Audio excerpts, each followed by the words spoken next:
Hello, welcome to chemistry and two. So बात करेंगे corrosion के बारे में। ये कोरोजन होता क्या है?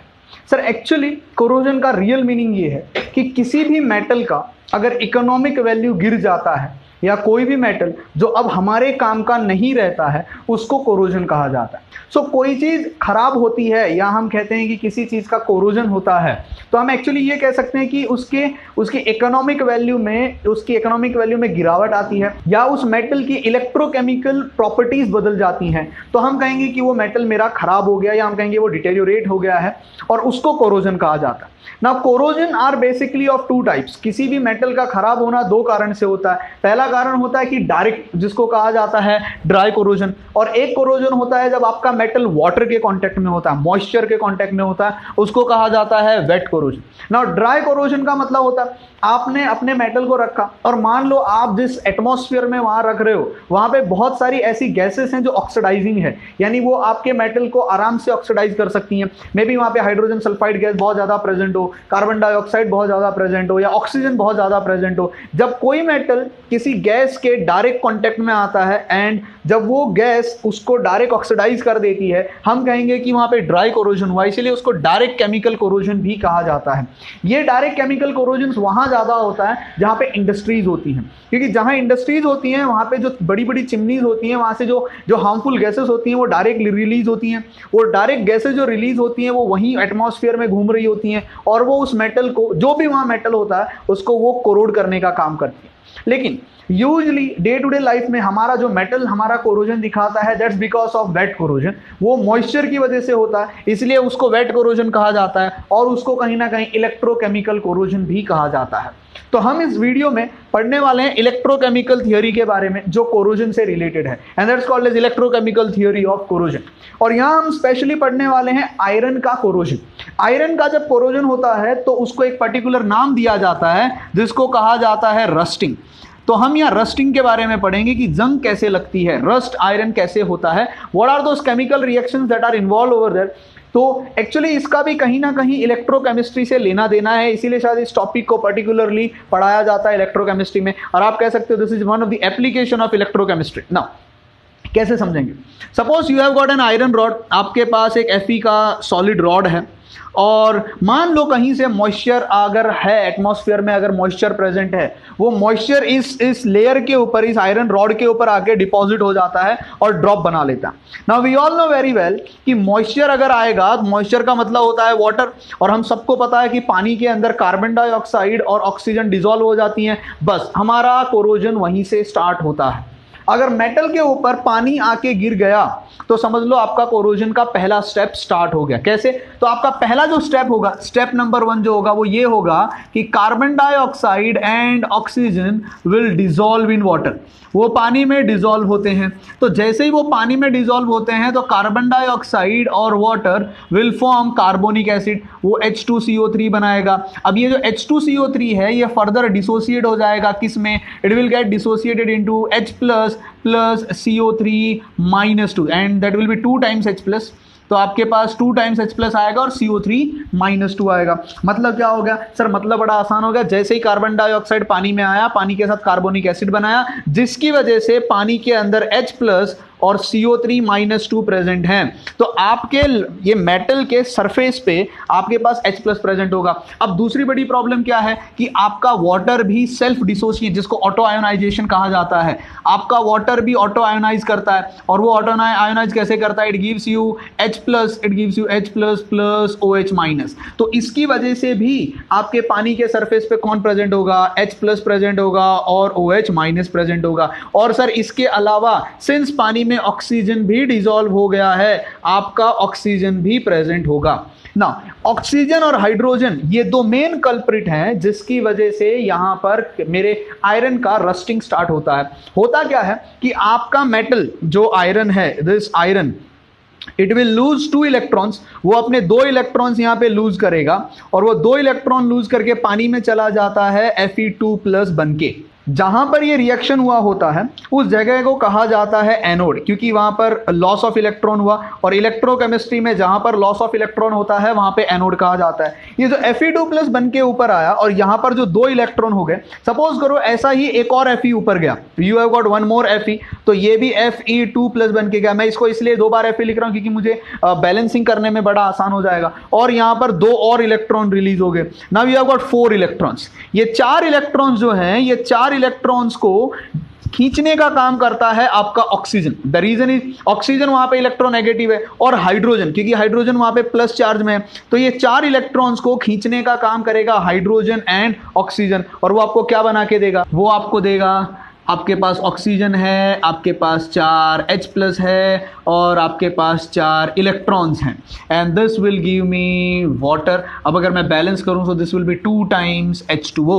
अब जरूरी नहीं है कि आपका हमेशा H+ और ऑक्सीजन आएगा, कभी कभी होता यह है कि जो डिसॉल्व ऑक्सीजन होता है वो भी डायरेक्टली इलेक्ट्रॉन्स को चुरा लेता है। तो अगर आपका डिसॉल्व ऑक्सीजन अगर O2 है, अगर वो भी डायरेक्टली अगर इलेक्ट्रॉन्स को चुराता है तो वो पानी के साथ रिएक्ट करेगा, क्योंकि वहां पे वाटर प्रेजेंट है।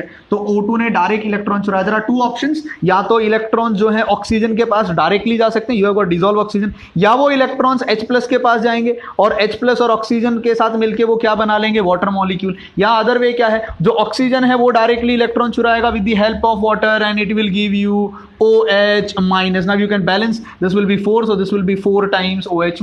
So how many electrons will be involved? There will be 4 electrons involved. अगर मैं ओवरऑल रिएक्शन देखूं तो ओवरऑल रिएक्शन में अब तक हुआ क्या है? सर ओवरऑल रिएक्शन में अगर मैं ऐड करने की कोशिश करूं तो मुझे ओवरऑल रिएक्शन में क्या मिला है? देखो Fe था मेरे पास, वो किस में कन्वर्ट हो गया? वो कन्वर्ट हो गया Fe2+ में, और उसके बाद आपके पास कौन था? O2 था, और कौन था? 4 टाइम्स H+ था, तो Fe2+ में कन्वर्ट हो गया। ऑक्सीजन ने उस Fe के निकले हुए इलेक्ट्रॉन्स को हाइड्रोजन और ऑक्सीजन ने चुराया। कितने इलेक्ट्रॉन्स को चुराया? सो this will B 2 times, this will B 2 times, 4 electrons को चुराया, और ऑक्सीजन और हाइड्रोजन ने उसको चुरा के क्या बना लिया? They form 2 times water molecule. This can be imagine या visualize as the overall reaction, कि यहां से Fe निकल के गया, 2 टाइम्स Fe गए, वहां पे 4 इलेक्ट्रॉन्स लूज किए, उन 4 इलेक्ट्रॉन्स को कितने चुराया? उन 4 इलेक्ट्रॉन्स को चुराया ऑक्सीजन और हाइड्रोजन ने, और क्या बना लिया? 2 times Fe2+ plus 2 times water molecule ना। सबसे बड़ी बात, ये जो Fe2+ अब जो पानी में डिसॉल्व हुआ है, this Fe2+ may react with more oxygen which is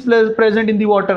तो आपका Fe2+, you have got Fe2+, it may react with more oxygen। ये पानी में जो और ऑलरेडी ऑक्सीजन डिसॉल्व है, ये उसके साथ रिएक्ट कर सकता है और आपको वाटर लगेगा, and it may give you Fe2O3 plus 8 times H+। Now you try to balance it, तो वहां पे Fe2 है तो यहां पर Fe2+ आ जाएगा। नाउ Fe2+ इज, यहां पर देखो सर, ये जो Fe2+ O3 है, चार्जेस बैलेंस करो, ऑक्सीजन इज गॉट -2, 3 2 जा क्या हो जाएगा? -6, ओवरऑल -6, तो यहां पे ओवरऑल +3, 6 आना चाहिए, तो हर आयरन पे कितना हो जाएगा? +3। So this will be called as ferric oxide. तो आपका यहां पर फेरिक ऑक्साइड बनना स्टार्ट हो गया, और आपका H+ जो था वो रिलीज होगा, 8 H+ रिलीज हुआ है, तो obviously it will be 4 times water molecule। Balance करो ऑक्सीजन को, how many oxygens are there? 4 5 6, you have got 6 oxygens। so what I can do is I can multiply 6 oxygens are 6, so you can multiply it by over 2, so now ferrous iron become 4, so this will be 4 times। so this is how you balance it। now just check, iron कितना है यहाँ पे? 4, you have got 4, oxygen 2 plus 4 to 6, you have got 3 to 6, hydrogen is 8, तो hydrogen is 8, and this is how you get ferric oxide। तो यहाँ पर आपका Fe2+ अपना इलेक्ट्रॉन लूज करता है ऑक्सीजन को, and it gets converted into Fe3+। तो वो ऑक्सीजन उसके इलेक्ट्रॉन्स को चुराते हैं, वहीं पे आपके पास वाटर मॉलिक्यूल होता है, वो वाटर मॉलिक्यूल और ऑक्सीजन आपस में रिएक्ट करते हैं और वो मुझे क्या बना के दे देते हैं? It gives you Fe2O3 which is an oxide. ये जो Fe2O3 है, the Fe2O3, it reacts with X times water molecule, ये वाटर मॉलिक्यूल्स के साथ रिएक्ट करता है, and that is called as hydration, और ये आपको एक हाइड्रेटेड कंपाउंड बना के देता है, that will be called as Fe2O3 dot X times H2O, and this is called as rust. Sir याद रखना, रस्ट कहूं या मैं इसको कह सकता हूं oxide of iron, this can be called as oxide of iron. ना सबसे बड़ी प्रॉब्लम इस ऑक्साइड ऑफ आयरन की ये है कि ठीक है, ये ऑक्साइड ऑफ आयरन बनता है और ये ऑक्साइड ऑफ आयरन यहां पर डिपॉजिट होना स्टार्ट हो जाता है।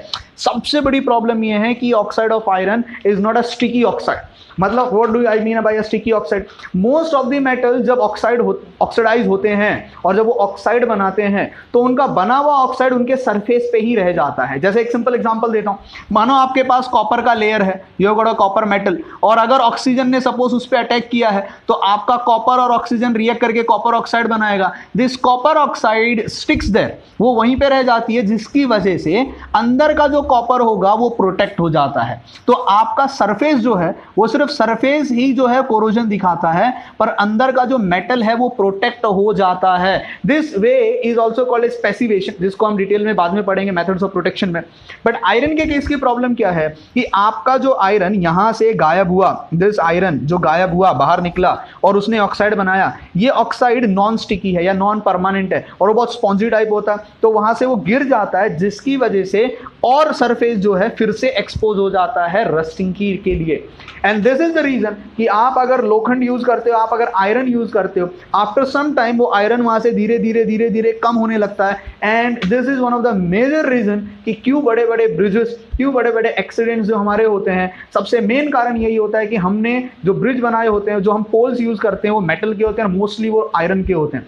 एंड सिंस वहां अक्सर जो ब्रिज बनते हैं वो नदियों के ऊपर बनते हैं या अक्सर ऐसी जगहों पे बनते हैं जहां वाटर ज़्यादा हो, जिसकी वजह से मेटल और वाटर कांटेक्ट में आ जाता है, और यही सबसे बड़ा कारण होता है कि वहां लोखंड जो है, जो आयरन वहां पे है जो आप यूज करते हो, वो रस्ट होना स्टार्ट होता है। चलो रस्ट होता हो, अच्छी बात है अगर रस्ट हो जाए, बट वो जो रस्ट बनता है ऑक्साइड, वो वहां चिपकता नहीं है। अगर वो वहीं पे चिपका रहे तो आपका ऑक्सीजन अंदर अटैक नहीं कर पाएगा, तो सिर्फ बाहर की लेयर कुर्बान हो जाएगी। बट प्रॉब्लम ये है कि आयरन के केस में जो ऑक्साइड लेयर बनती है वो ऑक्साइड लेयर गिर जाती है, जिसकी वजह से अंदर का सरफेस फिर से एक्सपोज हो जाता है फर्दर अटैक के लिए, और ऐसे करते करते आपका जो आयरन का रॉड आपने यूज किया था वो धीरे धीरे श्रिंक होने लगता है साइज में, and then the bridge collapse.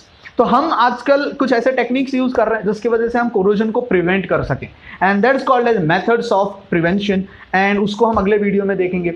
मुझे उम्मीद है कि रस्टिंग के बारे में आपको समझा और आपको यह भी समझ में आया कि इलेक्ट्रोकेमिकल थ्योरी इसको क्यों कहा जाता है। एक चीज याद रखना, जहां पर भी इलेक्ट्रॉन का लॉस हुआ है उस रीजन को कहा जाएगा एनोड, और जहां इलेक्ट्रॉन चुराया गया है उस रीजन को कहा जाएगा कैथोड। अब कैथोड कहां बनेगा, एनोड कहां बनेगा, ये फर्दर एक क्वेश्चन उठता है, क्योंकि वाटर मॉलिक्यूल में कहां कैथोड होगा कहां एनोड होगा, ये सोलली डिपेंड करता है कि ऑक्सीजन का कंटेंट कहां ज्यादा है। लाइक जो डिसॉल्व ऑक्सीजन है, जहां उसका कॉन्सेंट्रेशन ज्यादा होगा वो वहां से इलेक्ट्रॉन विड्रॉ करना स्टार्ट करेगा, और जहां पे कॉन्सेंट्रेशन कम होगा वहां से आयरन ऑक्सीडाइज होना स्टार्ट हो जाता है। Okay, so there are several methods to protect this iron from undergoing corrosion, and we'll be studying them one by one in the coming videos. Thank you.